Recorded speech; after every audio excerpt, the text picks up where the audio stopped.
এখন ওই আমরা এখানে 12:30টার মধ্যে পৌঁছে গেছিলাম, তবে গেটটা তখন খোলেনি।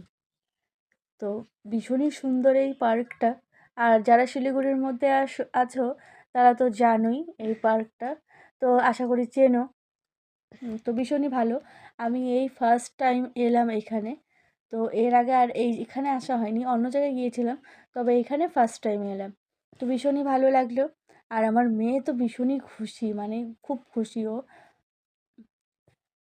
আর ও চারিদিকটা ঘোরাফেরা করছিল। আর বাচ্চাদের এখানে আসার পর একটু মানে চোখে চোখে রাখছিলাম, তবে ওরা এই নিজের ইচ্ছে মতো এখানে নানান ধরনের খেলনা আছে, সেগুলো নিয়ে খেলতেই ব্যস্ত ছিল। তারপরে কিছুটা সময় বসেছিলাম, তারপরে ভাবলাম না চলো একটু ঘুরে ফিরে তারপরে বাড়ি চলে যাবো।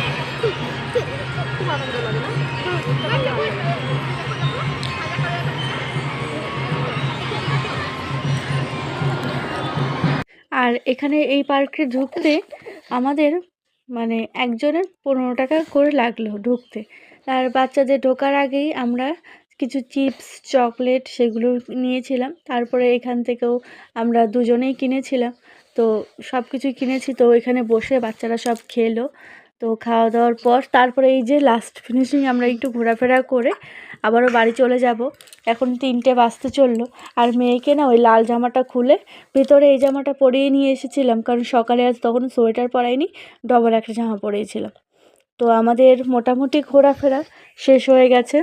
ভালোই অনেকটা সময় এখানে বসে কাটালাম। পরে আর বেরেঞ্চিতে বসতে ভালো লাগেনি, ঘাসে একদম সবুজ ঘাসে কিছুটা সময় বসেছিলাম। আমার মেয়েটারও এখন একটু ঘুম ঘুম পাচ্ছিল, সারাটা দিনের ক্লান্তি, সেই সকালে ভোরবেলা আজকে উঠেছে। তো তারপরে আমরা আবারও একটু দোলনায় বসেছিলাম। এই যে টয় ট্রেনগুলো যাচ্ছে, মেয়ে তো ভীষণই খুশি, বলছে দাঁড়াও একটু পরে যাব। তো এদিকে আমিও ততটা সময় একটু ঘোরাফেরা করে নিলাম।